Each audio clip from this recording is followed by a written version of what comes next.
We're live. I have stale tea to start off with. This is tea from earlier this morning during the writing session.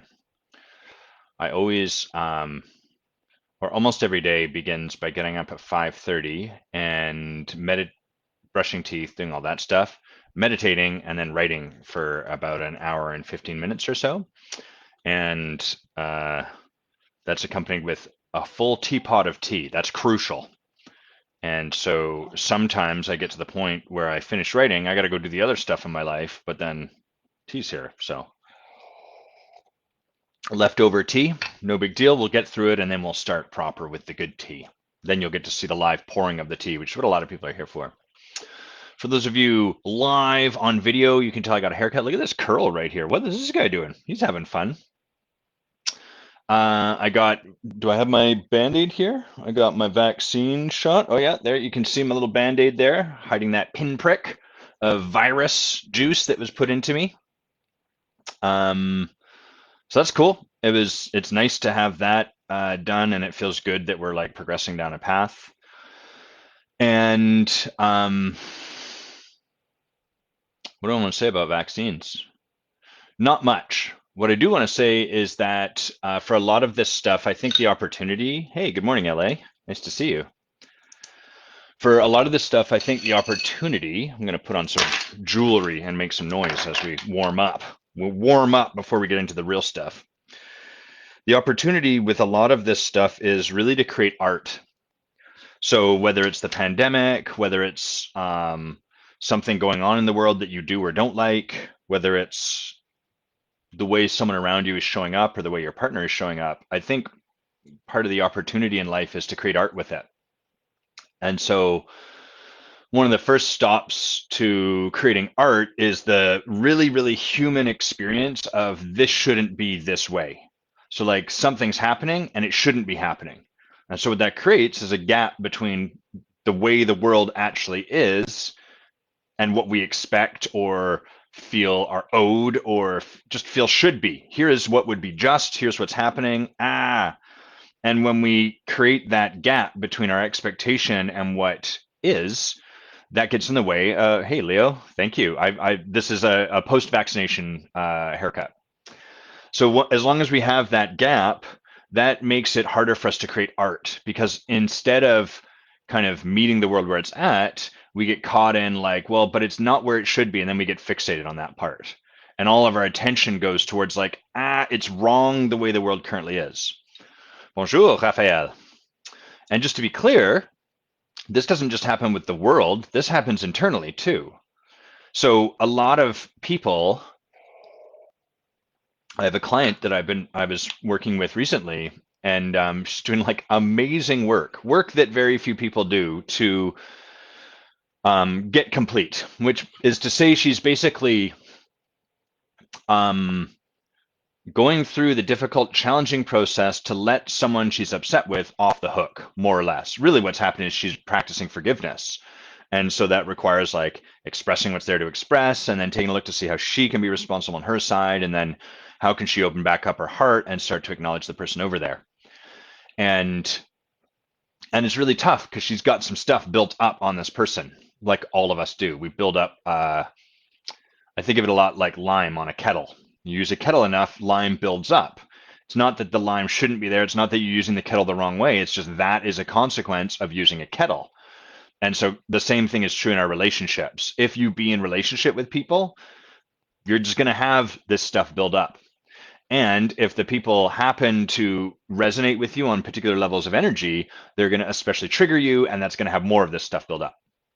So my client's working through this, trying to scrub herself clean, so to speak, to clear this out.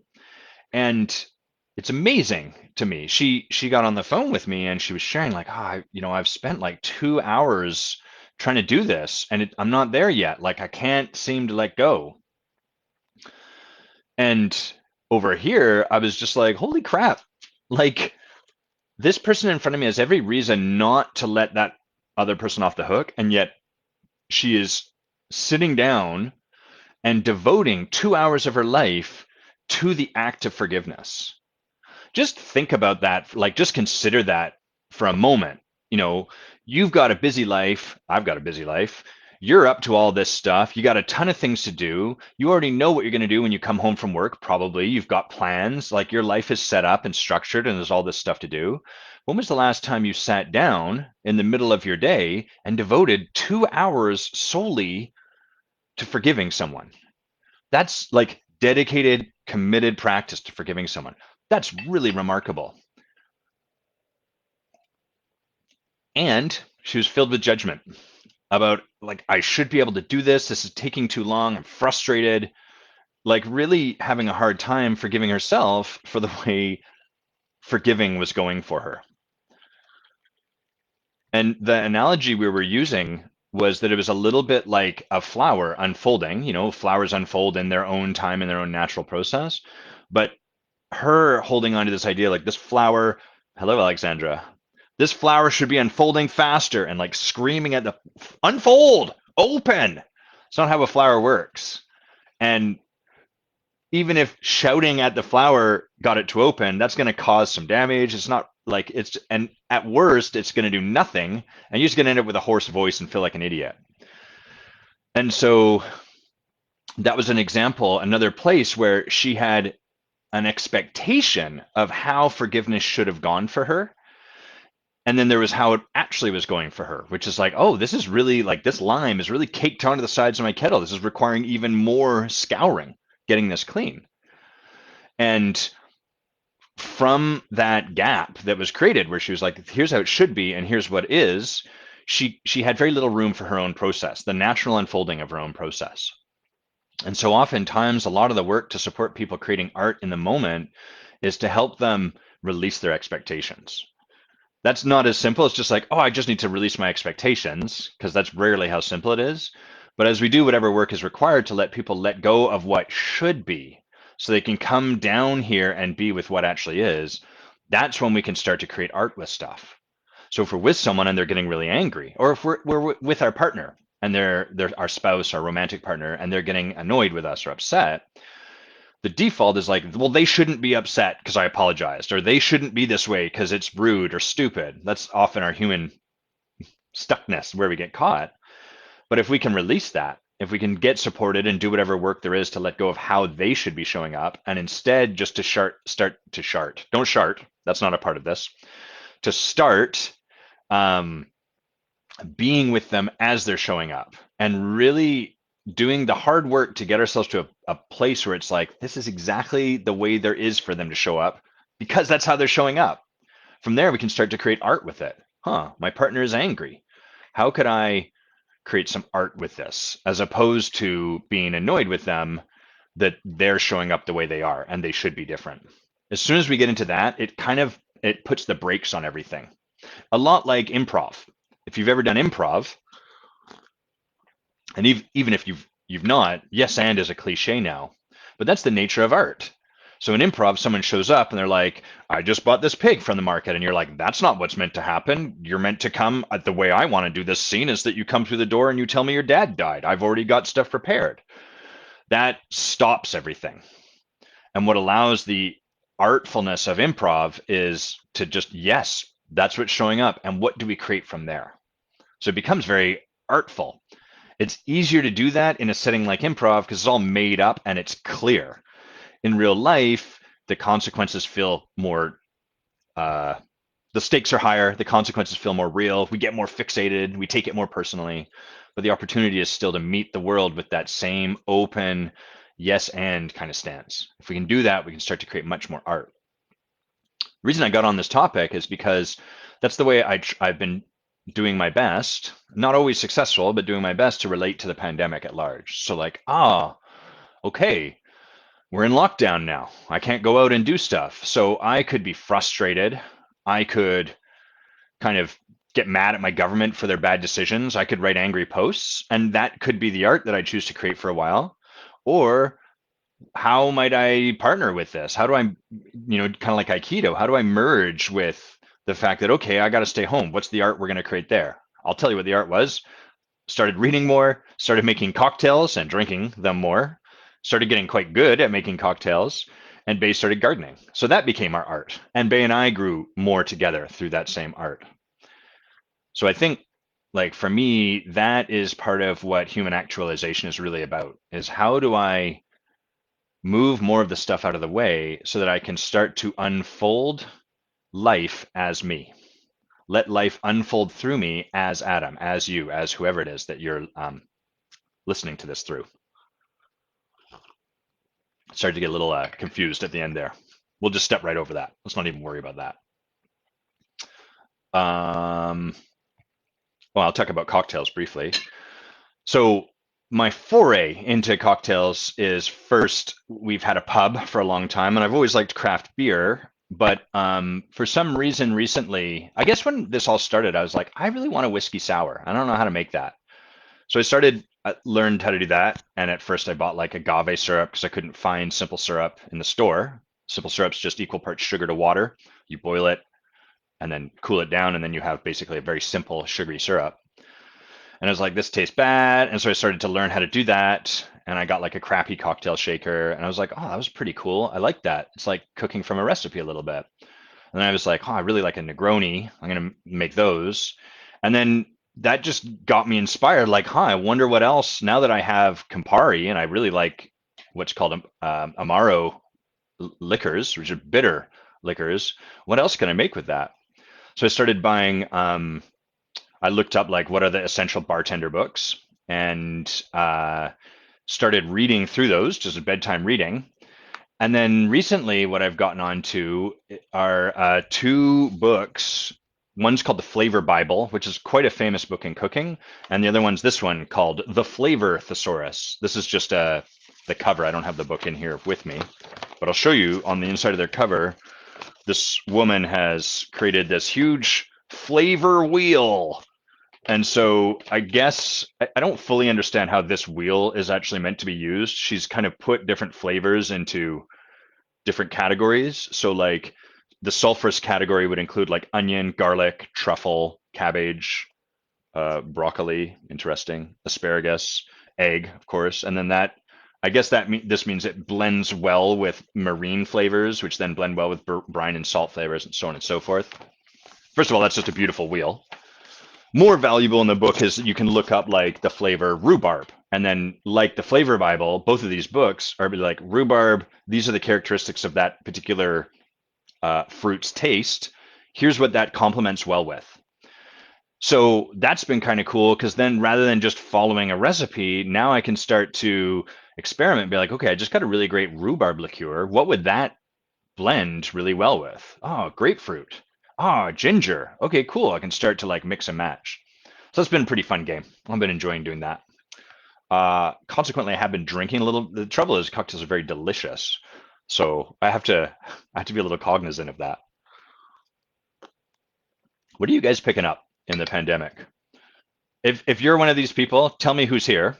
I see LA, Leo, Raphael, and Alexandra, but who else is here? Share your name, come into the space, hang out with us, and then also share what you like. What's something that you've been picking up in the pandemic? One of the places that you've been creating art from this this lockdown we've been in. And while you did that, I'm going to start talking about our topics. So, oh, why didn't I? Oh, Adam, you gotta copy the original thing so you can read it out. That's doing a live and asking for topics 101. Big thank you to Alexandra, David, Kit Tin Volcano, and there's one other person who I can't. Oh, and Andrea. Thank you, guys, for your suggestions. So much more fun to do this.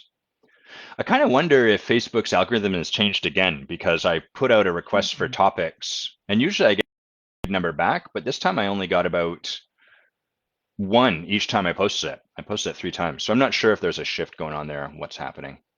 Anyhow, let's have a look here. So let's talk first with what Andrea said. I'm just going to copy these as I'm talking. Andrea said, can you talk about the path to connection from being closed off? Oh, we've been trying Amaro cocktails as well, Leo. Oh man, what is your favorite? Share with us, like, what's your favorite Amaro? I just tried Amaro Montenegro, which I avoided because I was like, that bottle looks stupid. But man, if that's not delicious. And I also really like the orange ones. I found some great local craft Amaro cocktails. So that's pretty cool. Dave, you picked up coaching. Amazing. Hugely confronting. Only now settling into some art coming from myself. Hell yeah. I've got great news for you about coaching is it'll be hugely confronting forever. Just Wednesday this week, I was like, oh boy, I know I'm going to step into something and I have to do it because it's in the space and it can't be stepped over, and it created a big mess, and everything I was afraid about happening happened, and that's the path. And in stepping into that, a shaman I work with once told me the archetype of the fool um, is the archetype that models wisdom. It's the willingness to stand on the rug, knowing it's going to be pulled out from under you. And so that's how we develop wisdom is I'm willing, wisdom and trust. I'm willing to stand on this rug. I'm going to do this thing, even though I know it's going to do the thing I don't want to have happen. And in willing to be with that and being willing to allow that to happen, that's how I'm going to grow and discover myself and learn to trust myself. I can trust myself even in that thing I'm currently afraid to step into. David, I've seen your mandalas. They look really cool. And what video games are you playing, please?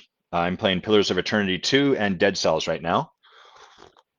And really, more boating. Even more. MOAR. More boating. I'm doing currently zero boating. But I have a client who's been boating up and down the East Coast. He lives over in the East Coast of America. So like around Boston, that kind of area. And he just keeps, I think he's doing it to trigger me. Just keeps going up and down the coast, showing me shots of Florida and all that. It looks amazing. Okay, well, let's talk about Andrea's subject. I've got a really great coaching book I'm going to recommend too, Dave. So stick around for that or come back. So Andrea asks, like, what's the path to connection from being closed off? So we've all probably had that experience where you're like, okay, what I really want to do is be more connected to people, to the environment, to whatever. And then you find yourself shut down and unwilling to open up. Ooh, I like it, Alexandra. I'll share. I don't want to share the example from this week, even though I would love to. Sorry, I'm going to read what you said first for people that are not live. Alexandra just said, I want a special episode about the times I made a big mess in coaching. I say that a lot and I'm curious, are they really that bad? So I would love to share what happened this week, but it's not fully addressed yet. And while I'm comfortable sharing, I want to honor the other parties involved. So I'm not going to share that. But I'll share at least one example today of like an example of the kind of mess that I'm talking about so you can get a sense. So we're like, I am committed to connecting with people. Something happens, and then we feel internally like, fuck this person, basically. We're closed to connection. We're not willing to connect with them anymore. And Andrew's asking, like, how do I get from there back to being connected with them? So the traditional human approach to all of this stuff is like, what do I need to do? What's the thing I have to do to get back to connection? That's what we look at is like what strategy, what tactic, and then you can find tons of books about this, like when you're closed off, do these things. The actual path is the transformative path is often more about allowing something as opposed to doing, especially one of those topics we've got over there. So for a question like I'm closed off to this person and I want to get back to connection. How do I do that? Really, the question, the starting point for all of this is that fundamentally, we are already connected with people on a fundamental level. There's no, that's not to say your experience in the moment is I am fundamentally connected with this person. Your experience in the moment may be like, I'm totally experiencing disconnection from this person. But what I'm saying is that like the natural default state for a human is in connection with another human being. That's how we've grown into existence. That's our baseline. And so consequently, when we experience ourselves as disconnected, that tells us something. And what it tells us is, oh, it's not It's not that I have to layer something more on to get to a state of connection. It's that I've layered something on top of my fundamental, always already there state of connection, and I need to be willing to let go of it. So hopefully that makes sense, right? When we sort of think, who I am is someone who is just not good at connecting people, when that becomes our baseline identity about ourselves, then the conversation we get stuck in and frankly trapped is, what do I have to layer on top of this to create an experience of connection, given that's not who I naturally am? If we start with the default human state that's always available to us is one of connection, and we're experiencing something else, then it's like, oh, I've put something in the space, or there's something in the space in the way of that. That's the first piece of foundation for us to start to build on. Here's the second piece of foundation for us to build on. You do not require anything from the person across from you to be connected with them. What that means is often we make, because connection involves another human being, we're kind of like, well, if they just shut me out, like if they're sitting here like this with their eyes closed, not looking at me with earplugs in their ears, it's impossible for me to connect with them. I argue, no, that's not the case. I can sit and connect with someone simply looking at a photo of their eyes. It's not going to be as dynamic, but doing that, I can feel into who this person is. Their being is present. It's captured in that moment in time. This might be a bit of a stretch for some people. So if you want to take it a little less far down the way, if someone is standing in front of you, eyes closed, looking down, unwilling to talk to you, you can still connect with them. You can connect with that other human being. You can feel into what's going on for them. You can feel their anger. You can feel their upset. You can feel their rage. You can feel their numbness. You can feel their disconnect. That is all there, emanating out from them. Likewise, if you pick up a book of poetry that Rumi has written and you read it, you can connect with Rumi's being. It is immortalized in those words. It's never going to be as rich as the dynamism that exists moment by moment in a live connection like this, synchronous connection. But that's not to say that connection is not available. Connection happens over here. The very best connection happens when I'm an open conduit for it and you're an open conduit for it, and then we get a lot. Then our bandwidth is really big and we get a lot flowing back and forward, but it's not essential. So now we have two baselines. Baseline one, two pieces of foundation, I guess.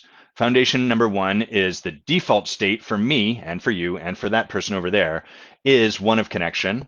And two, that I can experience connection regardless of what's going on the other side of the fence. So the beautiful thing about that foundation we've laid out now is that you don't need anything to change externally to create an experience of connection for you when you are feeling something other than that. And you don't need to layer on or figure out new strategies or techniques or tactics or go and read in a book that's like how to connect with anyone all the time. Answer one, learn their name. Answer two, use their name. Three, no, none of that. You don't need any of that. It's unnecessary. It's fine if you want to do that, but that's not really the heart of what we're talking about. So from our baseline, then, the conversation really becomes, what are you putting in the way of your natural state of being? What is it that you're doing or holding on to? What are the thoughts that you're fixated on that is blocking the innate connection that's there for you to step into? And as we can start to look down that path, we can start to see what there is to release, what there is to let go of. So typically when we're feeling disconnection, it's because someone has done something that we resent, or that is confronting for us, or that triggered us, or that poked our buttons, or did something that somewhere along the way of our lives, we learned, don't stay in connection with this person when that happens, because I'm going to get hurt. And so what we do is we put up a wall. And the wall might be shaped like, I hate this person because of the way they show up, or this person did that and I'm mad at them. And that's naturally going to have you close to someone. Or maybe they've done nothing, but you just notice imperceptibly, they look a lot like that bully that punched you in the back of the head 20 years ago at high school. And so immediately you're closed and a little bit tense to them. That gets in the way of the connection that's there. We start to pull down and put up walls. We close off, we circle the wagons. So the LA, can you, which books I'm sure I mentioned, I just can't remember what. Give me the context for the book names and I will post them, I promise. Um, so that's the path, Andrea. To your question, like how do we get back to connection from being closed off? We take a look to see what is it that I'm putting in the way of connection? What would I need to release to allow myself to get back over to the natural state of connection that exists between me and every single human being I encounter? And as you keep practicing this, you're going to notice a couple things. First, you're going to notice if you're willing, I should say that. Like, so it requires some willingness to be like, oh, it's on my side, instead of like, no, it's their fault. They're the reason that I can't connect.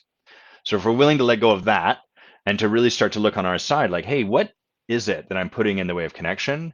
You're going to start to notice first how much stuff there is that you start to throw up that blocks the natural state of connection that is you. And I want to be clear, that's not always a bad thing. If there's someone on the bus leering at you, you probably don't want to be fully open and connected. Or if there's someone that occurs threatening, you don't really want to be connected with them. So those are good times to put up walls. If someone on Facebook messages you out of the blue and says, hey, you're a coach, what are you up to? What are the most exciting projects you've worked on in the last 2 months? You might want to have a little bit of trepidation and hesitation there. So it's not that it's always bad, but where we're looking to grow connection in our lives, this is the opportunity. So first, you're going to start to notice all the things that you put in the way of your connection. And then two, as you practice letting go of them, you're going to notice how tightly you grip onto them. You're going to notice your own resistance to letting go of the thing that's in the way and setting it down. This is the art of transformation. Ironically, it's not a bunch of strategies and listicles and like techniques that are going to change everything. It's noticing what you're gripping onto and unwilling to let go of, and then practicing unfolding and then setting it down. And then what happens is you're like, oh my God, I'm so glad I set it down. You're like, what? What is this doing here again? I thought and you practice again and you set it down. And then you're like talking to your coach, like, and they're like, I noticed you're really gripping that pen again in your hand. You're like, what are you talking about? I've not been doing, So that's the nature of this work. It's not that it's effortless to set it down. It's not that simply recognizing what you are putting in the way makes it automatic then. Like, oh, now that I can see it, I can just set it down. Oh no, that's just the beginning of the journey. So now that you can start to see the thing you're putting in the way, now you can be in the practice of setting it down. That's really the journey. And, in a deeper coaching conversation, there's a lot more. You start to look at this, you practice in the moment, all of that sort of stuff. But the heart of finding our way back to connection is quite simply noticing what we're putting in the way of that, empowering those fundamental core beliefs. Connection is all over here, and it's an innate state for me that is always present. And then what am I putting in the way? Am I willing to release that in the moment? And if not, can I practice? Can I practice letting it go 1%? Can I forgive this person 1%? And if you spent even 10 minutes practicing letting go of that thing, and that's 10 minutes more than you ever have before, well, hey, way to go. That's practice. We're not trying to do this perfect. We're just trying to practice something outside of the default. And if you're willing to keep practicing, things will shift. LA, what are the names of the books that you're asking about, just so that I make sure I do speak to that? In the meantime, I'm going to talk about this phenomenal coaching book I'm reading, and then I'm going to answer your question, Alexandra. I don't read a lot of coaching books these days. I've read a ton. Early on, I consumed them like they were nutrient paste that I required to live. And as I've done more of my own work, I've discovered more and more like, oh, the answers that I both want for myself and have to give to the world they're in here.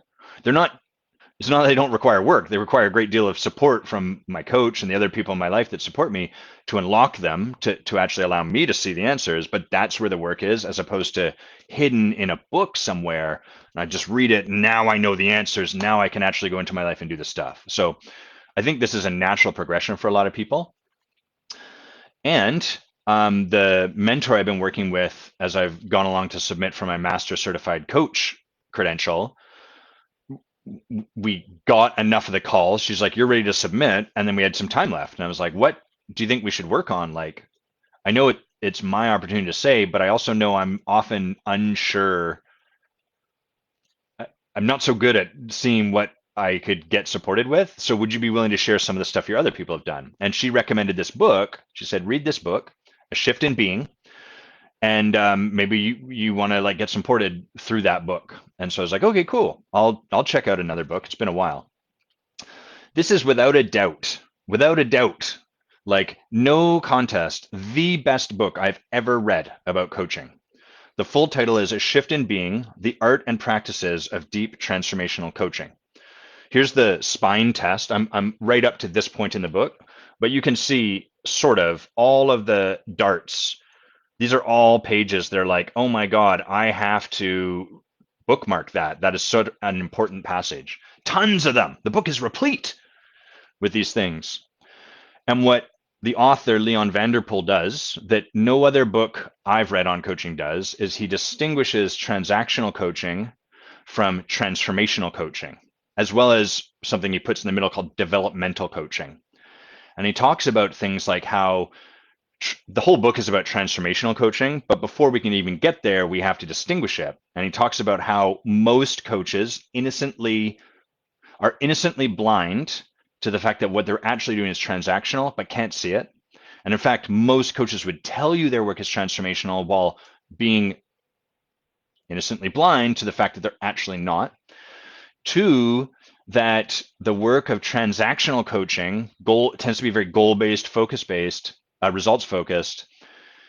It reinforces your disempowering beliefs and stories, your ego's stories about who you are and who you are not. It actually reinforces that rather than breaks you out of that paradigm and supports you in creating new possibilities. And he just spends a great deal of time breaking down distinguishing those two and then speaking about how to get into transformational work. And what I love about it, like as I read, I'm just like, this guy is speaking my language. This is truth right here. He talks a lot about, there's a lot of parts like you can't do transformational work if you haven't been supported to take on your own transformation. And a lot of coaches are kidding themselves about this. They really think that they can step past it. But how could you help a fish get out of water if you yourself haven't allowed someone to help you get out of water? It's nonsensical. It's just a fool's errand. So just an absolutely phenomenal book. The distinction of doing versus allowing comes from A Shift in Being. He talks about it there, saying a transformational process is often much more about allowing as opposed to doing. And indeed, he also talks about how you can't really create transformation from like a rote goal. It doesn't really work to be like, by the end of this year, I will transform. That doesn't quite work. Now, when I work with clients, we still create projects that they want to create in their world. That's the container in which the opportunity to transform comes forward. But just saying a goal like, I'm going to transform in a year's time, it doesn't work. That's not how transformation unfolds. And he's very clear and concise about like these processes operate. There's like a significant part about transformation operates in the realm of spirit. And it's far more esoteric and almost mystical than just saying a goal and then making it happen, which will be a turnoff for a lot of people. So I think there's like a degree of readiness. And if I had read this book 8 years ago, I'd probably been like, yeah, I'm doing all that stuff right on. No, I'm not. To your question, David, so you're saying, like David writes, I'm assuming transformational coaching does not exclude having goals or set milestones, having a vision. So no, it doesn't exclude it. It's just a layer on top of it. So in fact, we must have goals and milestones and stuff like that. But there's this entire extra layer of transformational work, and the way you might even do them the other way down, like below the surface, all the transformational work that's happening, and how that is really what's going on as someone creates the goals and results, whereas transactional coaching misses all of that layer. So you just get that top part of like, I'm going to create an extra $2 million, but no shift in your being happens. David, I'm going to speak to the question you asked earlier this week. I'd written about how most coaching, goal-based and results-focused, actually reinforces our ego. And David, you asked, like, can you give an example? I'd love for you to still take a swing yourself to the question I asked, like I put that back to you. But here's a really simple example. Imagine you have someone, remember our baseline that we started with, which is connection is fundamental and innate for human beings. Now imagine someone who's got a story. Oh, I just don't like connecting with large groups of people. And they might even grab a hold of that label. Oh, I'm an introvert. Oh, so good. And I can put that on my name tag. I've got my Myers-Briggs type. I know how I am.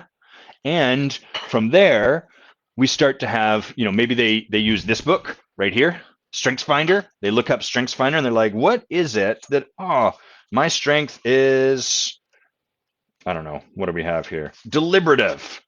Got it. I'm just deliberative, and that's why I don't like people. So now we've got a couple labels.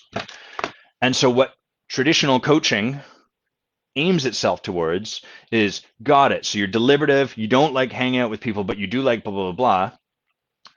Someone like that might come to their coach and be like, so I want to have a job where I don't have to spend a lot of time with people and I get to really put like my deliberative nature to work. I want to be like decisive and make decisions. And so then they get into this conversation with the coach. It's like, great, well, let's try to figure out the best way for you to get that job. Let's support you so that you can go through that interview. You can get that. You've done it. You've created a job where you don't have to be with people and you get to purely be decisive. So that's operating entirely inside of the story this person has created for themselves, that who they are is someone that doesn't like people and that they are deliberative, as dictated by this book and by their Myers-Briggs type and by all of these assessment systems that put people into these kind of boxes. There's no transformation there. In fact, by then moving themselves towards that iteration of their life, that result, they've now reinforced the belief that who they are is someone that just doesn't like people. And now they're going to feel empowered for a while in that structure until, oh man, I still have to deal with people here. How do I get even narrower? How do I have even less people? Is there some way I could work in an airtight box by myself, making deliberative decisions? A transformational approach would meet that person and say, got it. You don't like people. You like being decisive. I'm just going to make up some questions, but solely to give you an example of how a transformational approach would differ. Transformational approach would say, it's interesting. So tell me more about not liking people. And the person's going to talk and they go like, what do you think you get out of that? What's the payoff of that? And so rather than take actions to create a life from those beliefs, the transformational approach actually gets into a conversation to break apart those beliefs. What if that's not true? What if you just learned to not like people because that gave you something? And then at some point you forgot you ever did that and then learned to relate to that as who you are. So transformational coaching puts its attention at who do you want to be in your life as opposed to what do you want to do? Gets to that deeper level. All that to say, this book is phenomenal. I recommend it for anyone that's kind of like, what's transformation? What is Adam talking about? What is the difference? Next to Who Do You Think You Are, which is the book I'm publishing, this is probably the best book I've ever read on coaching. So I recommend both of those books. They're amazing. You have to wait a little longer for Who Do You Think You Are, but A Shift in Being is available now, and it is an absolute must read for people that want to do transformational work. The other thing that I think is great is that Leon makes clear that there's nothing wrong with transactional coaching. There's nothing wrong with supporting people to move further in their life towards a transactional result and the continued expression inside of the beliefs they already have. It is true that there is a point most people experience where they hear the cry of transformation, where there's a part of them that's like, I am not satisfied with what I have. And that is the opportunity for them to step into something more transformational. But if we're not ready for that, then a coach that says, I only coach transformation and I'm unwilling to blah, blah, blah, that's the coach's agenda. So we as coaches have to be willing to work at all levels of that. And sometimes we'll get people, well, I guess you don't have to, you make a decision.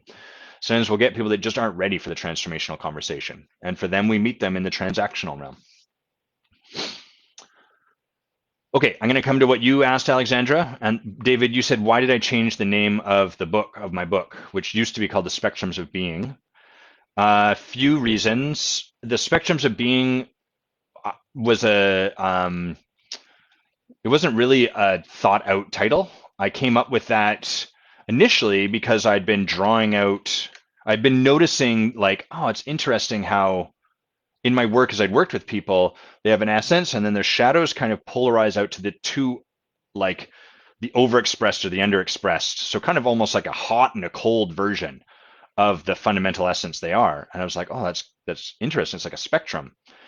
And so I designed an infographic around that, and then that grew into the project that became the book. And so I just stuck with, oh, spectrums of being. That sounds cool.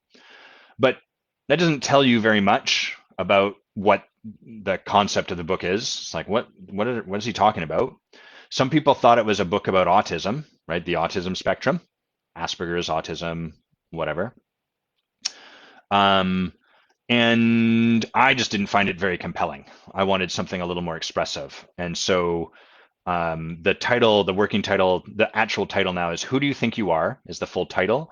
And then the subtitle is What the Mirror Doesn't Show You About Leadership. And so what I like about that title is it gives you, there's a couple ways that it can be kind of read. One is like kind of to arrest you, like, hey, who do you think you are, buddy? Another is like a question like, hey, who do you think you are? When you stop and pause and ask yourself that question, who do you think you are? Who do you conclude is David or is Adam? And the third is the wording doesn't, or the cadence doesn't quite work for this, but the concept a little bit like really looking at who you think you are. Like, here's the preconceived notion you have, and here's what's actually beneath that. And here's why you can't see that just by looking in the mirror. There's a deeper layer that we can't get at. Okay. So Alexandra asked, I want a special episode about the times you've made a big mess in coaching. I say that a lot and I'm curious, are they really that bad? So first of all, it's never that bad. Ever. It's never that bad. But we make it significant. That's human nature. So as I'm going to share an example of a mess I've created in as a leader, this will be a mess about leading someone. You may listen and be like, well, that's not that bad, which is great because you're external to the situation in the moment, but the mess is real to us in the moment. So this is an example of a big mess, especially in that moment that I created. So, but it's going to give you an example of what I'm talking about. So this is a story from, this is quite a ways back now, well, maybe 5 years ago. And I was leading the team of coaches and leaders who were delivering a coach training program. So we had 24 participants. We had a team of maybe about 10 to 12 coaches. And then we had myself and another person leading them, developing their leadership so that they could then show up in the space and hold the space for our coaches to do their own work. That's really important.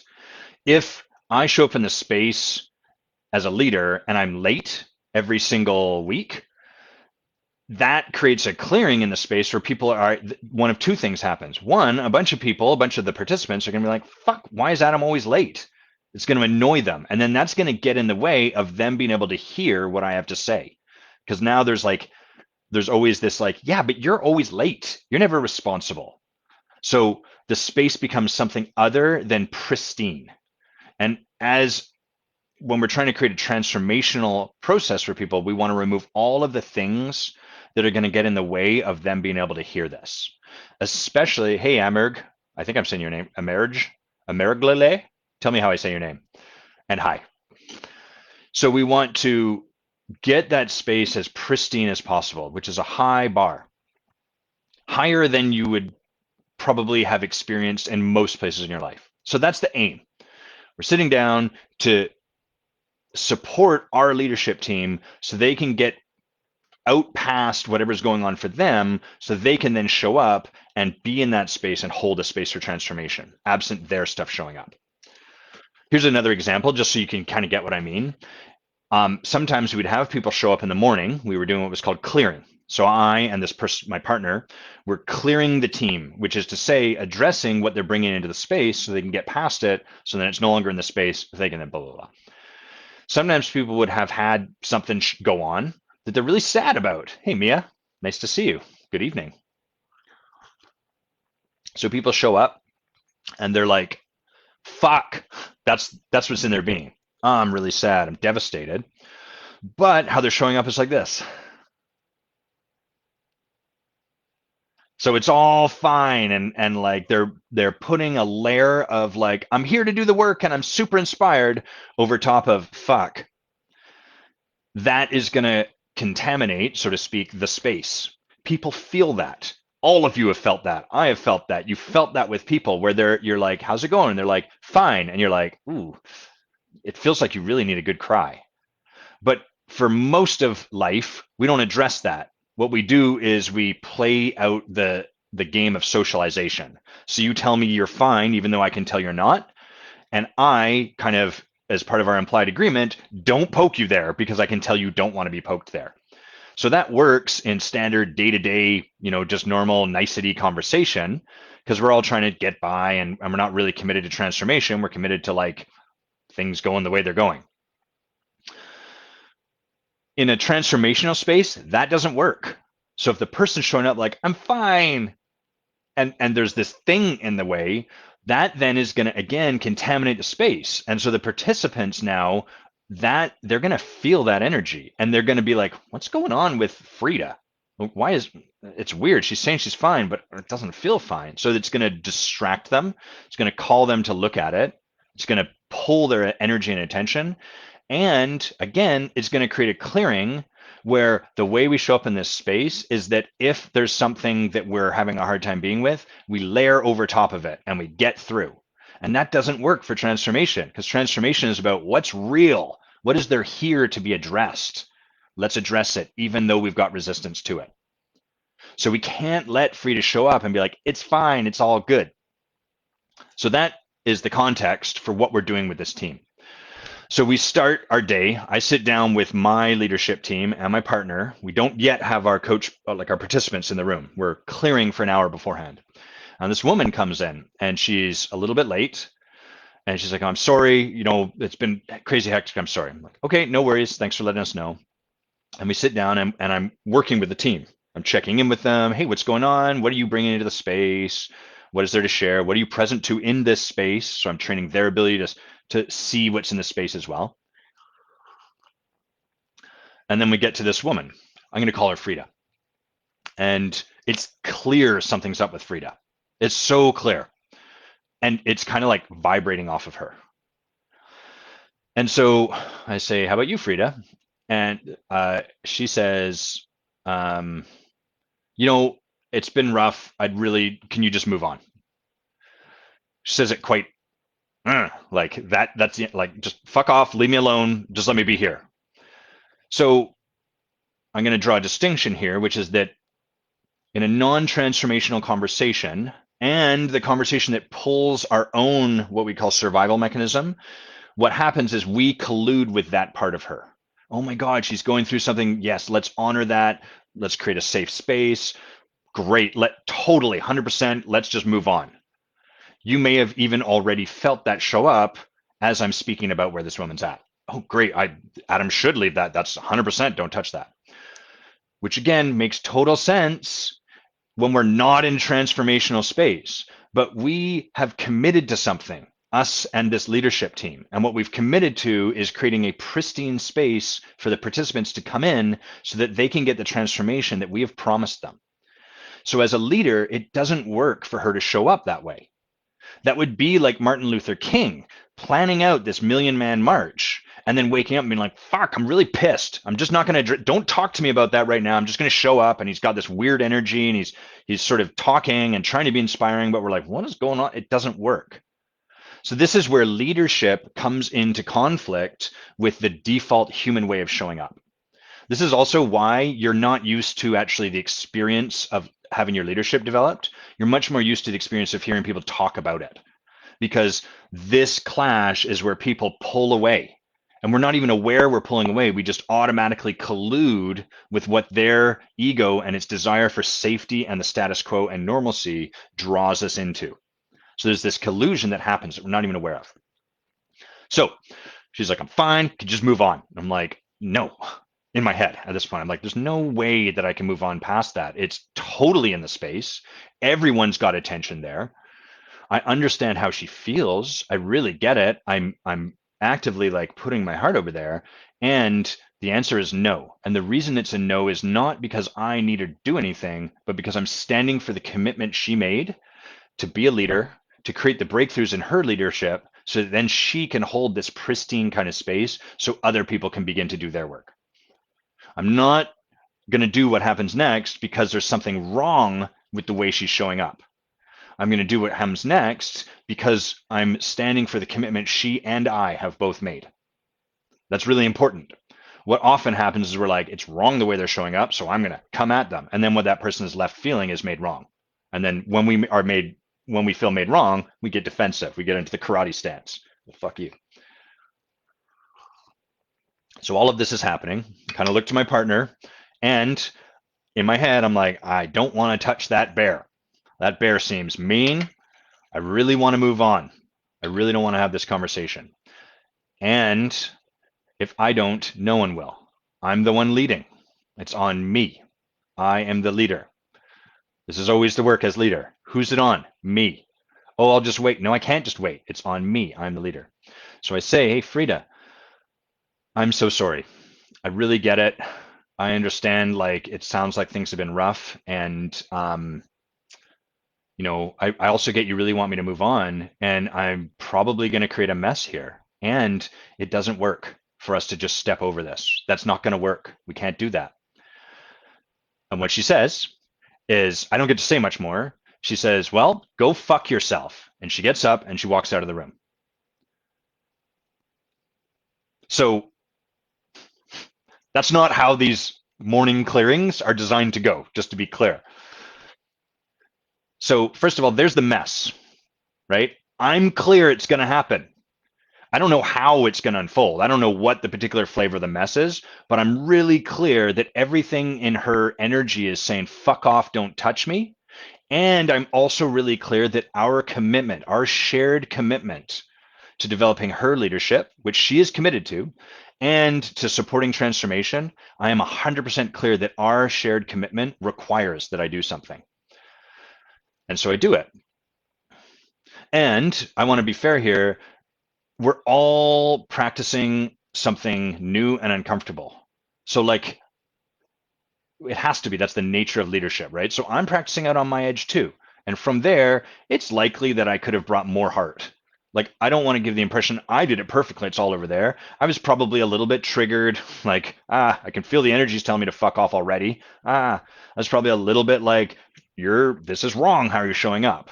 So I'm doing my best to set that aside, but I'm not perfect, nor is she, nor are any of us. And so I get like, crap, here comes the mess. I do my best. I point to the thing and she tells me to go fuck myself and gets up and leaves. Like, she's done. We've got 2 full days ahead of us of like leading this work. She's coaching participants. So like her being in the room is really important to them. Gone. And now I'm in the mess. So this is the kind of big mess I'm talking about, Alexandra. It's created a big mess. Not bad. It's not wrong what's happened. That tends to be the way that we relate to what's happened. This shouldn't be going this way. Most people, if you are leading in this way and causing transformation, their initial reaction when something like this happens is, way to fuck up, Adam. How dare you? This is an imbalance of power. You're blah, blah, blah, blah, blah. There's a whole bunch of stuff that they're going to put on it, which further reinforces the collusion that happens that prevents actual leadership from being developed. So the way we resolved this was I turned to my partner and I'm like, okay, this feels awkward. I'm going to own the truth. I said, can you go and get her? Not get her and drag her back in. But what I mean is, like, can you go talk to her? Can you really get her? Because I don't think there's any capacity she has to get me. And I'm a little triggered. So I'm not the best person. Can you go? So she gets up and follows her out of the room. And then I work with the rest of the team to like, okay, what's in everyone's space now? And I start by sharing what's there for me. I'm a little triggered, a little taken out, but I also really think we have to be in that conversation. And then I support the team in moving through whatever's now shown up in the space. And then we finish up the clearing. And how that actually ends is it sourced a massive breakthrough where that woman, Frida, got to see the opportunity for her to be responsible for the way she's showing up on a whole new level. And I got to see an opportunity to see like how I could come from an even deeper place in my heart while still having that conversation. And both of us having gotten that does not mean that that same experience won't happen again somehow, somewhere. Because for leadership to really be getting grown, it has to always, everything has to be on the table. We have to be willing, in the words of Leon Vanderpool in this book, we have to be willing to embrace the perfect functionality of dysfunction. So that explosion, that mess that got created was exactly what needed to happen. It was perfect. It was perfect for every single one of those people in that room too, because they're like, ah. And on the one hand, they'd sort of been like, what do we do now? Two, there was some relief from some people because they had had the experience, and maybe you've had this around people before, of being held hostage by that energy. They could feel Frida's energy, but they were afraid to touch it because it was so strong. It was so like, fuck off now. And so consequently, what they did is then they'd walk on eggshells around her until that got resolved. So this is kind of what ends up getting created when no one's really willing to like step into the mess, so to speak, is that we all kind of like, okay, no one disturb the sleeping bear. Hi. We just won't talk very much to that person. And that doesn't work. That's us doing a choreographed dance around this giant lump in the middle of the carpet. Leadership is better getting that out, moving that stuff out of the way, and being courageous in our approach, and being willing to own how we've made messes and how we could be more artful and how we can apologize for what we've created so as to then support the person over there from taking a look on their side and so on and so forth. So that's an example, Alexandra, of the kind of big mess that I'm talking about. I've made messes like that recently with clients. I've made messes like that with people that are in groups that I'm leading. And all of it is perfect as it is. Let's see what you wrote. Of course, Alexandra writes, of course, whatever needed to show up showed up, and there was nothing quote unquote bad in that. There was a lot of joking behind my how bad can it get thing. From where I usually stand, very self-aware, self-monitor, and nice or kind, creating messes in coaching is aspirational, to be quite frank. Yeah. I don't know if I said, oh, you're saying there's nothing, how bad can it get? Yeah. I mean, the truth is, if we all were able to like release our egos, which would not be a good thing. Our ego is a healthy thing. We just want to put it where it belongs. Just like your head is a healthy thing, but if you live entirely from your head, you end up in a pretty gray, rational existence without a lot of the joy of life. You eat only what you're meant to eat, and you never get to experience a delicious cocktail made by Adam, and you never eat food that's slightly bad for you, like candy. You miss out on a lot. I call it a big mess because that's how we tend to relate to it. In truth, it's perfect. It had to happen. It's exactly what had to happen. And I know what you mean, Alexandra, like creating messes in coaching is aspirational. And I think for a lot of people, and I'll just give you another example of like a small mess, two small messes. So you guys can see this in a coaching context too. So I think it was 2 years ago, I was I was getting coached by my coach. And at the time I was early in my journey of spirit. I partially I knew I wanted to build a relationship with spirit. And at this point, I'd been not smoking pot for probably, it's been about 4 years now, but at the time, I think it was about 9 months, maybe somewhere around then. And just to be clear, like marijuana, pot, very much like my addict loves that stuff. It's like, ooh, everything's novel and I don't have to confront my fear to feel novel and inspired. Amazing. We've hacked life. Oh, wait, I'm attached to a joint and I can't do anything without getting stoned. That's problematic. So anyhow, I'd stopped smoking pot for about 9 months. I'd not been drinking for about 6 months I think I was just taking a break from it. I think I'd not been playing video games. So I'd like removed a lot of stuff. And she was in a conversation with me about like recovery work, 12-step work. One, as access to a relationship with spirit, and two, because she was sharing, Adam, it kind of feels like in recovery work what they call a little bit like almost a dry drunk, where they've removed the addictive substance, they've taken that out of their life, but they haven't filled the God-shaped hole that's left behind with anything. In recovery work, we talk about like our addiction is often to resolve a lack of a relationship with spirit, the God-shaped hole, or the spirit-shaped hole, or the space blueberry muffin shaped hole. So she was sharing that with me, and then she was I was saying like, yeah, I've gone to like adult children of alcoholics, and I've done like, not that my parents are alcoholic, just want to make clear on that, but there was some benefit in that. But I was like, I've done that. I've gone to Narcotics Anonymous. None of it really fully felt like it really landed for me. And she shared, yeah, well, Big Book Awakening is the one I would suggest. Anyhow, she was talking about this program and blah, blah, blah. And hold on a sec. Let me just check in here. I want to make sure I'm honoring any of her confidentiality that might be in the space. What happened? I'm going to jump to like the part where she cleaned up something. What happened was she called me 2 days later, and I was like, oh, Rachel's calling me. Okay. And I answered. I'm like, hello. And she's like, hey, I just want to clean something up with you.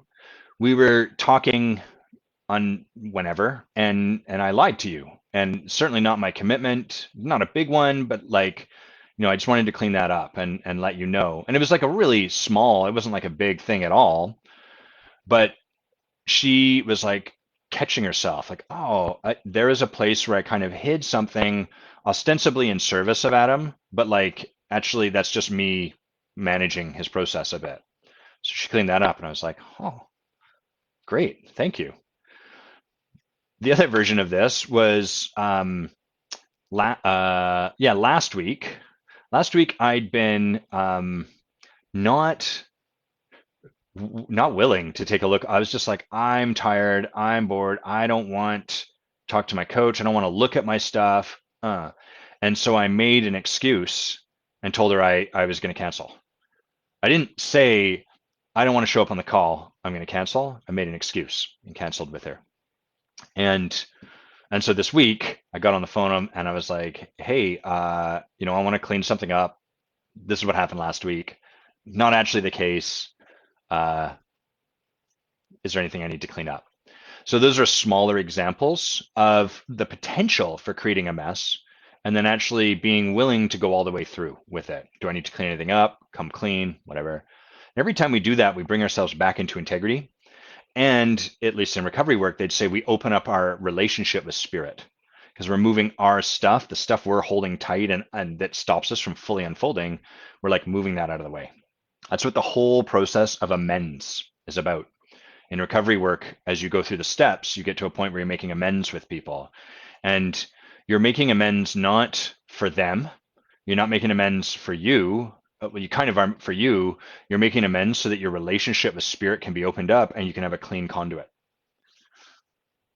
So those are some examples of some messes.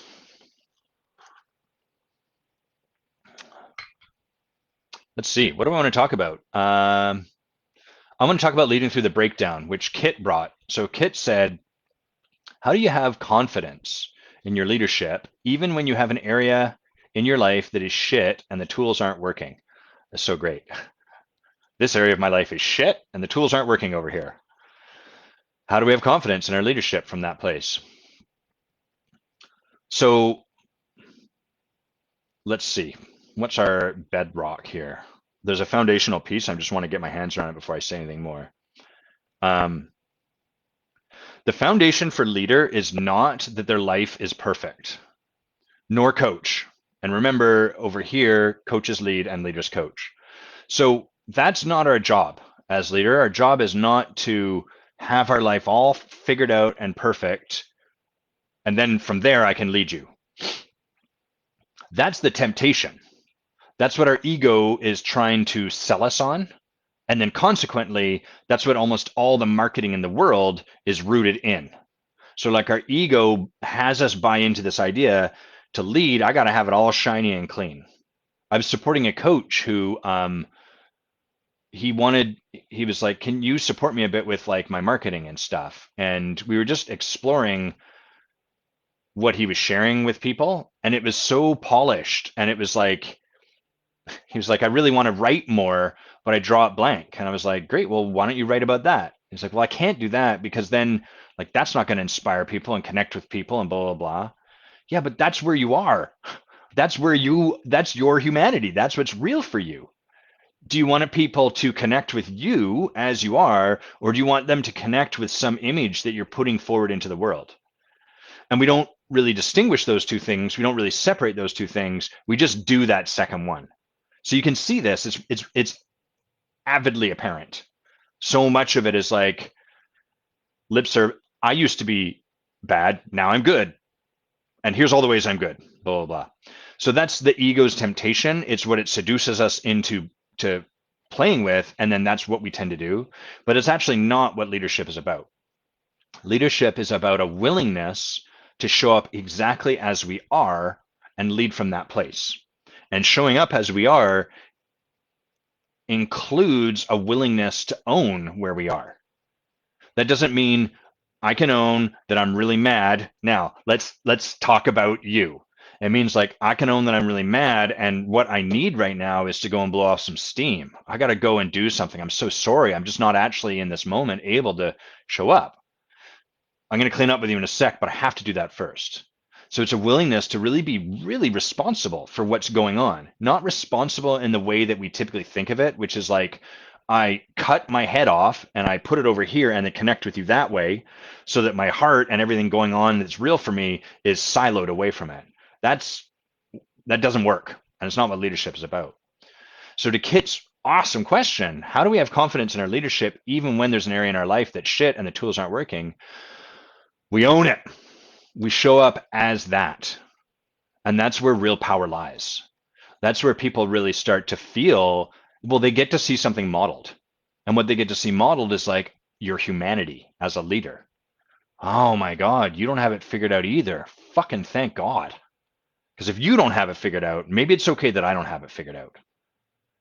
That gives permission, and it creates a clearing in which other people then can stop relating to leadership like it's a place or a thing that they will get to do once they've got this all sorted out.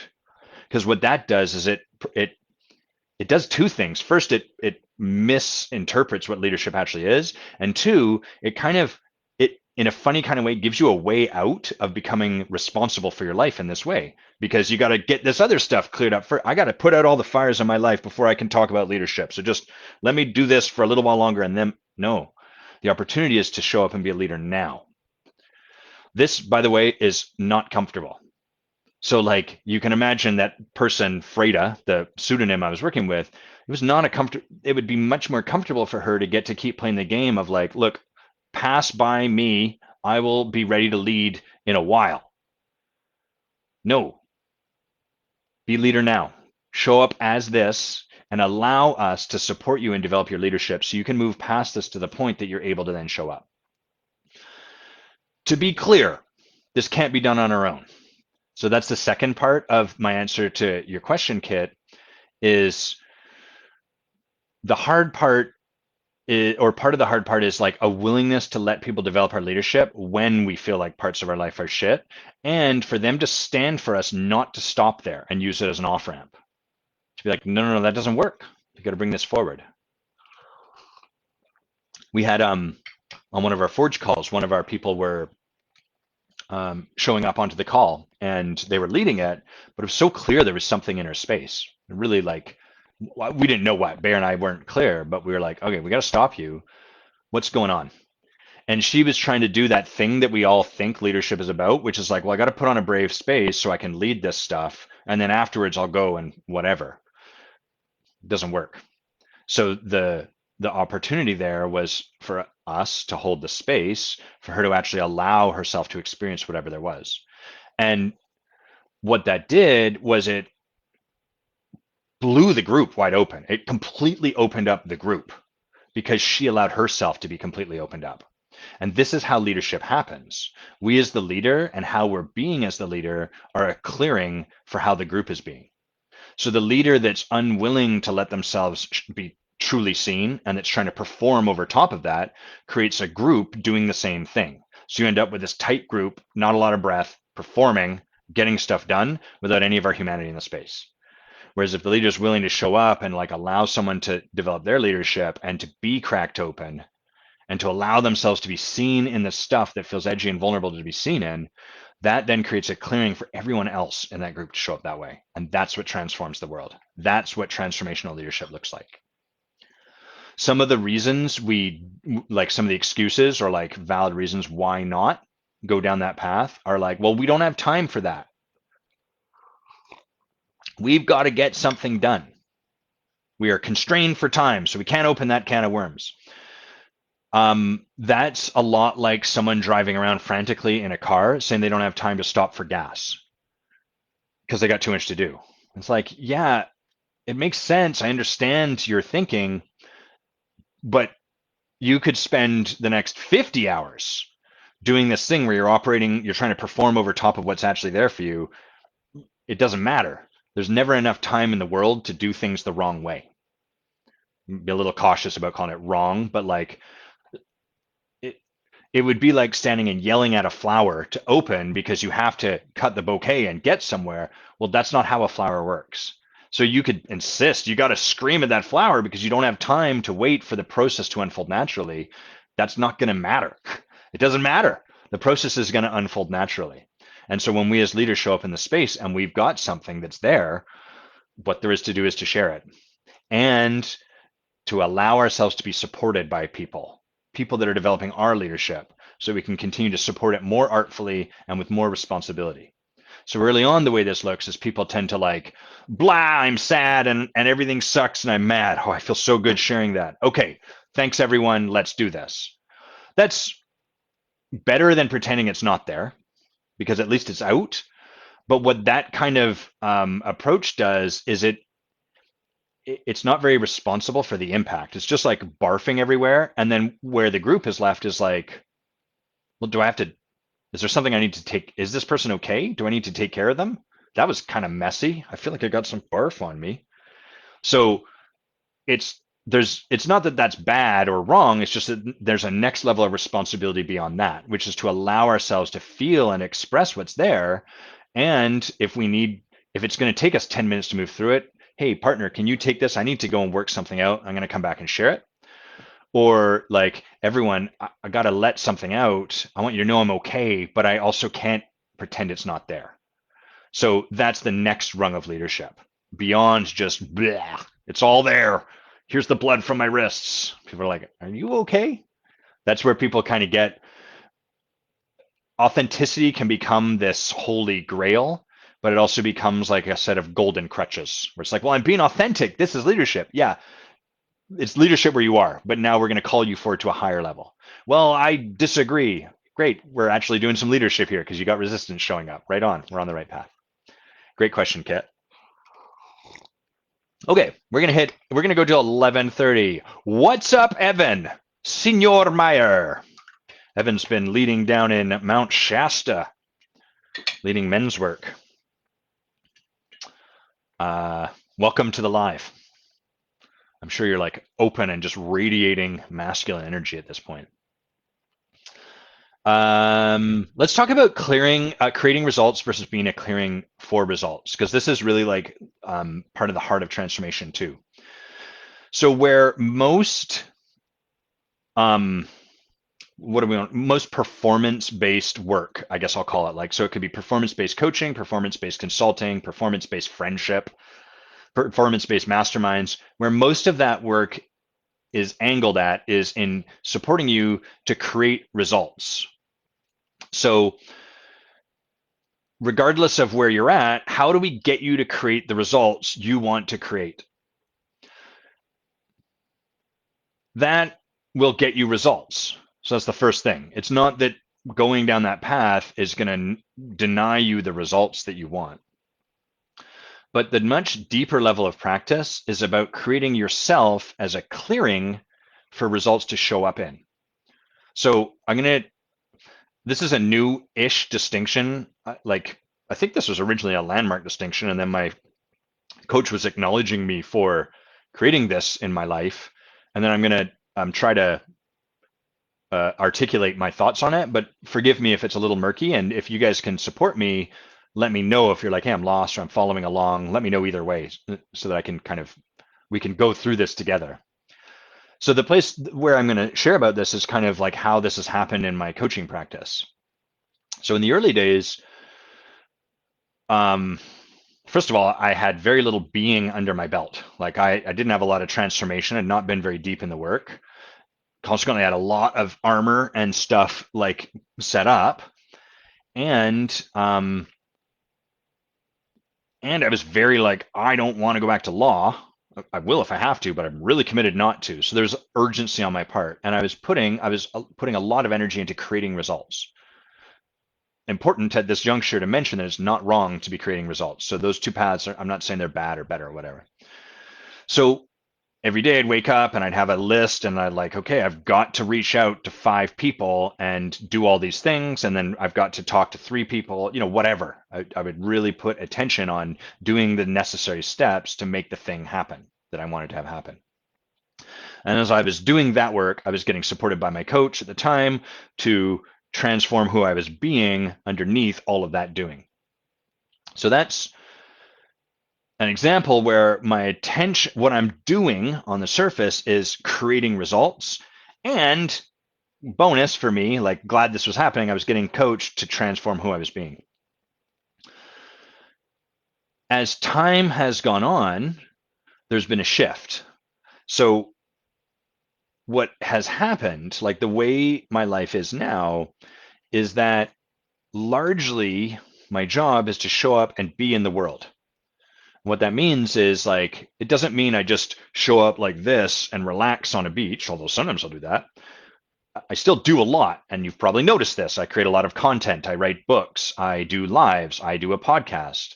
So there's tons of stuff I'm doing, but all of that is sourced from my being as opposed to sourced from a need to create a particular result.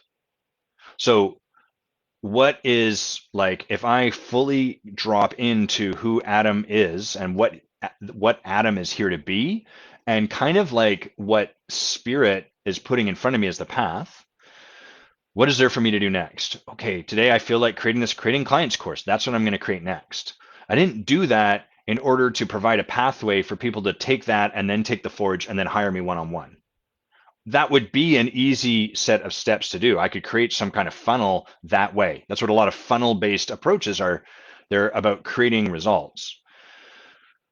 From this other direction I'm talking about, though, like it starts from like, hey, what is there being called for from my being? If I really let myself drop into the essence of Adam Quiney, if I meditate, if I slow down, if I look to see what's inspiring, what's calling me forward, what's asking to be birthed from me, what is there to do? And then do those things. And what happens as you do that kind of work, first of all, we've got to be in an ongoing, hey, Mara, nice to have you with us, an ongoing structure to support us getting more and more into our being, to get more and more of ourselves and our survival mechanism and our shadows out of the way so that more of who we are can just show up in the world. And from that place, there's no structure that I have these days that's like reach out to 5 people, connect with 7 people, do this with 5 people. It's not that I can't do that. I 100%, if that's what I was called into, I could do that. And it's not to say that there's not days where, like, sometimes I sit down and I'm like,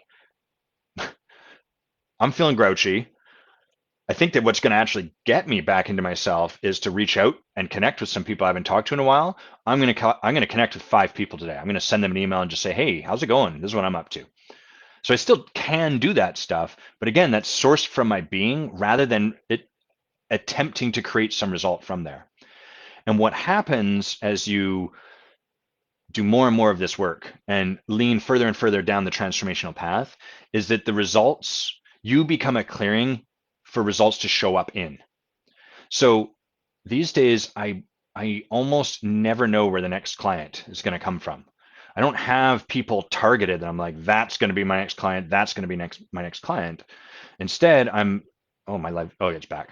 Instead, my path is more like, what am I inspired towards? What do I feel called to birth into the world? Great, let's do that. Oh, someone's reaching out to me. How do I open myself up and be more connected with them? How do I connect with this person? How do I bring play to this person on LinkedIn that seems to be trying to market to me? How can I create art with them in the moment?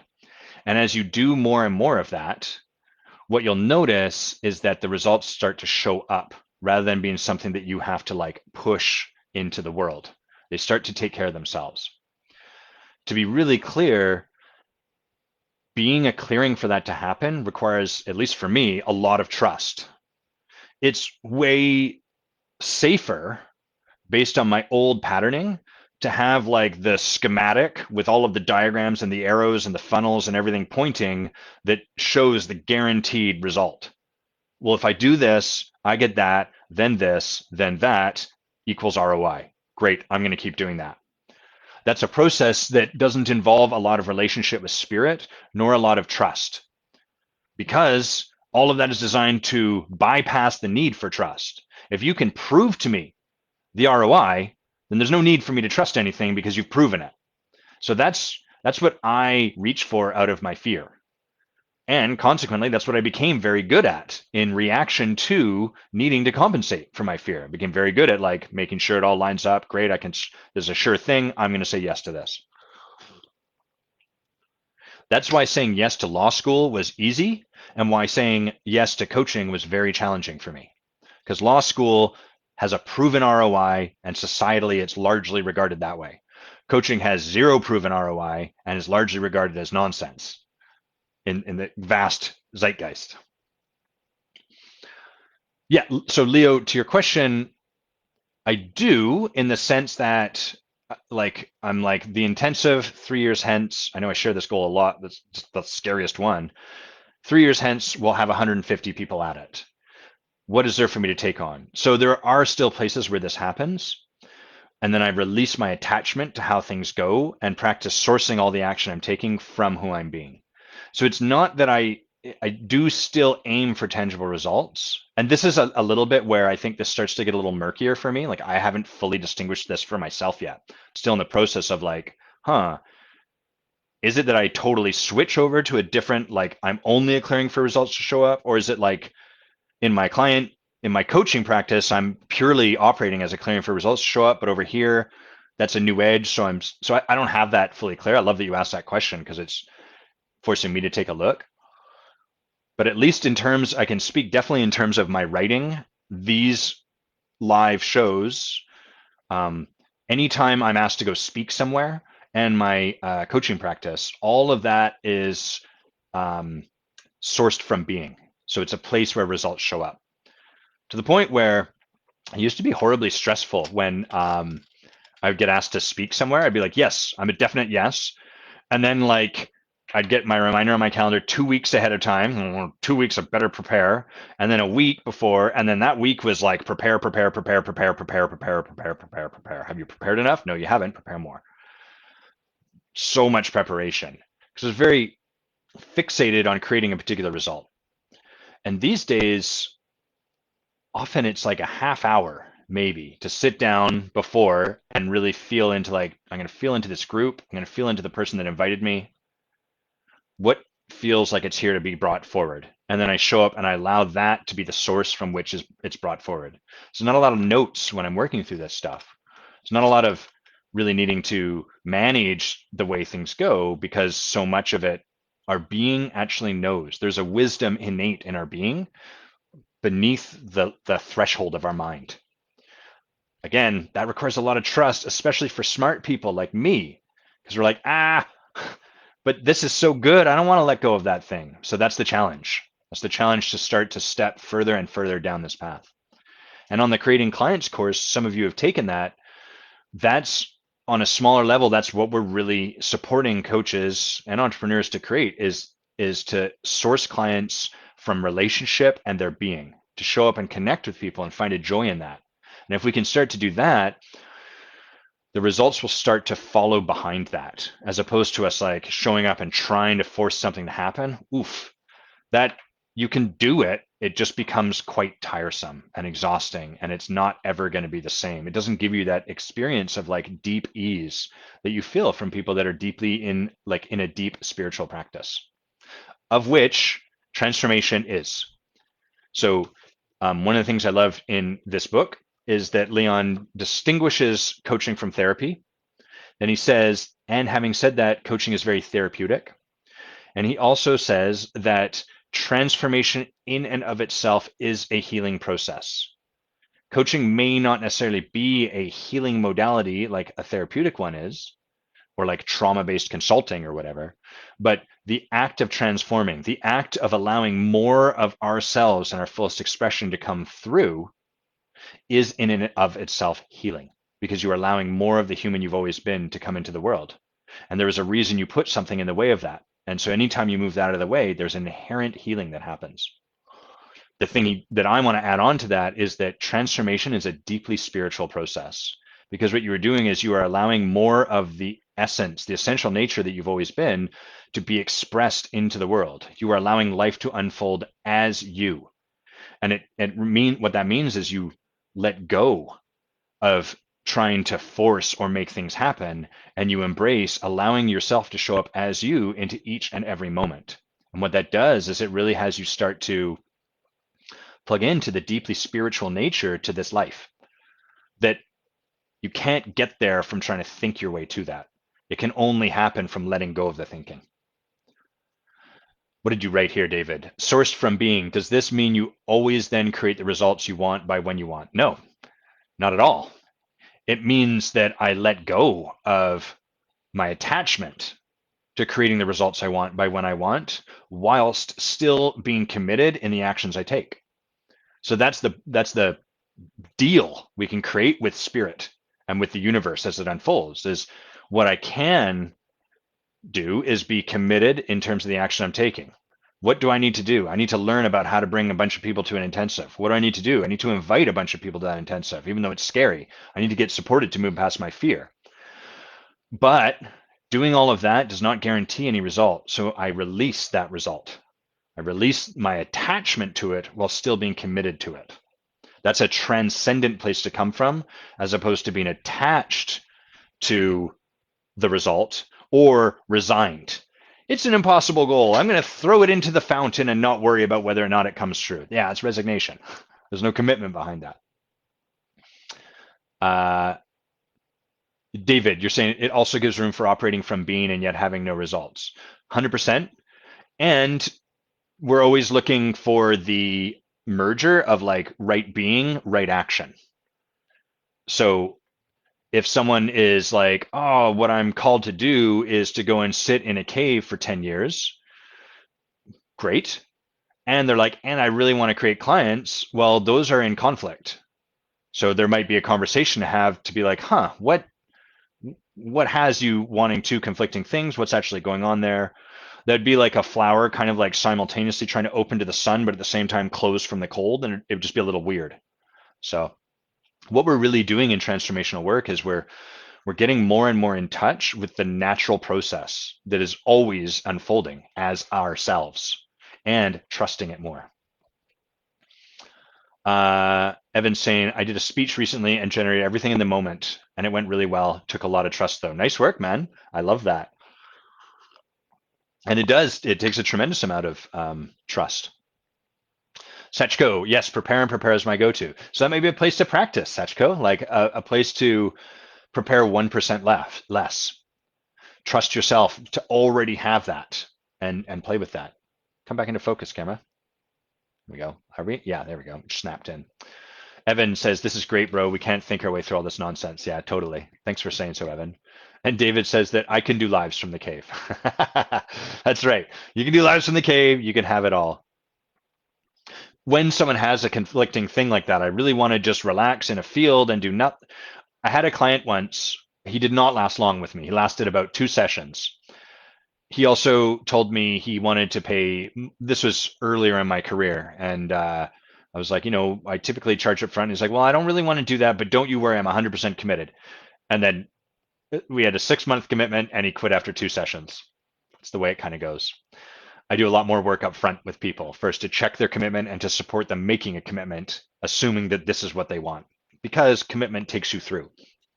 Anyhow, it was really interesting because on the one hand, he wanted a lifelong partner and he could see how that kept eluding him.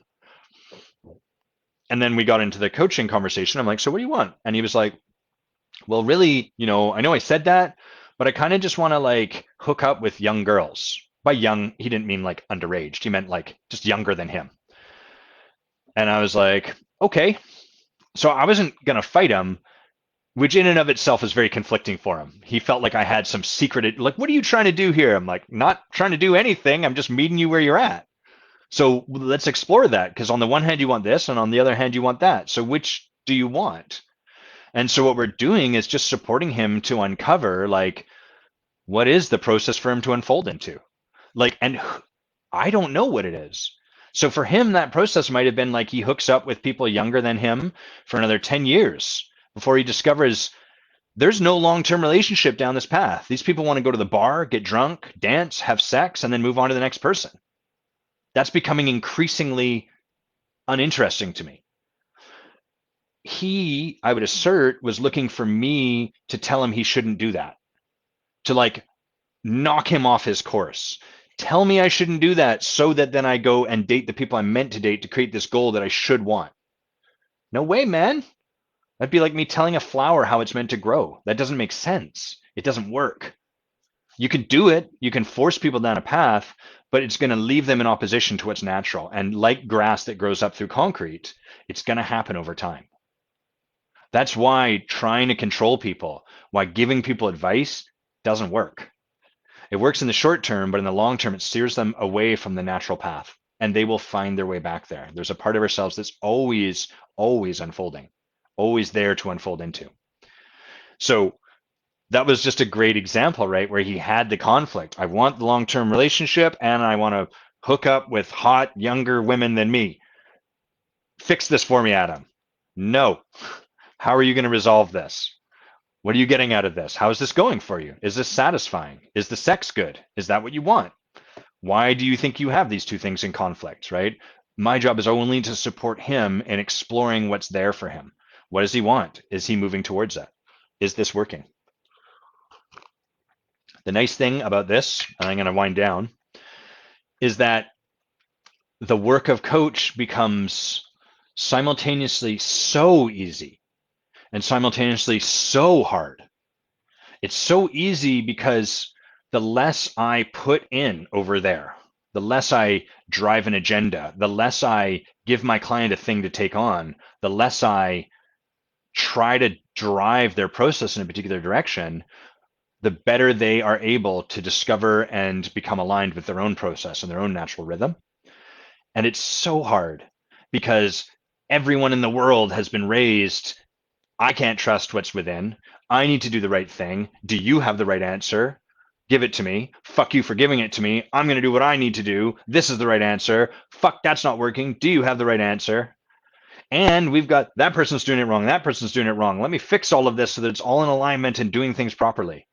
So like that is all in conflict with the amount of trust that then allows us to like kind of be effortless in our practice and in our work. And from there, ultimately effortless in the way we live our lives.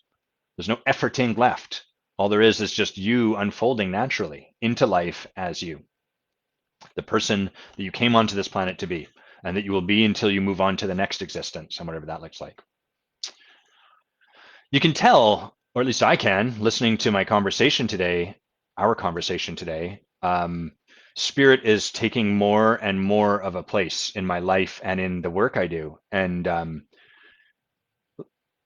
Leon describes that in his book that I keep referencing because it's so potent, that transformational work is deeply embedded with spirit. You cannot separate the two.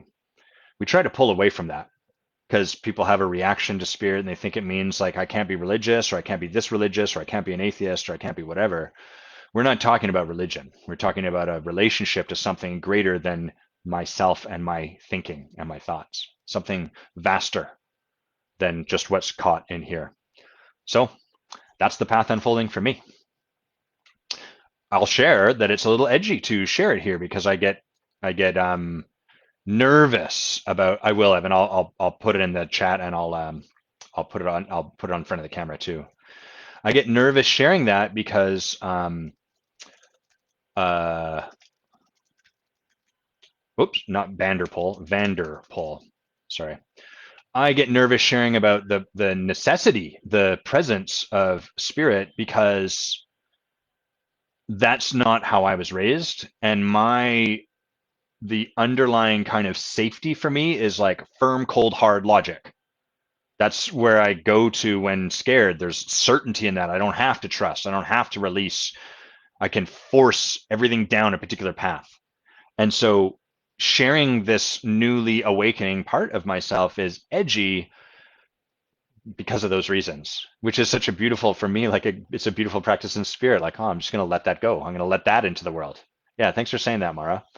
Mara says it's such a relief to hear it, Adam. I've been missing it. I think we all have, many of us. Many of us that are high performers. Performance, it's not that we won't be able to perform at ever higher levels, but it's that our performance stands in the way of us creating this kind of natural rhythm and balance and existence from spirit and from ourselves. And from there, again, then you become a clearing for performance as opposed to forcing performance into the world. Leo, knock it off, buddy. Okay? Don't get too excited about this. Knock it off. I fucking love you too, Leo. Okay. Brief plug for the Forge. Still have 6 spaces available. Still in a ton of conversation, and I still absolutely promise you, without needing to force anything, that the Forge will fill. I can tell you that already. I just feel that coming forward. And if it doesn't, that'll be perfect too. But like, there's certain things that are a certainty in my body. I can feel them, and that is one of them without us needing to do anything. So if you're one of the people that like you're hearing as we were in this conversation, oh, that's what's there for me next, doesn't mean it's not scary. It might be edgy to lean into it, just like it's edgy for me to share about this stuff. But if you're one of the people that knows that that is what is next for you, reach out. Let's have a conversation about it. I love all of you guys. It's such a treat to get to spend this hour and change with everyone that's been here. Leo, Mia, Mara, Evan. Who else do I want to give shout outs to? David, Sachko, any other rock stars? Alexandra, Amerg.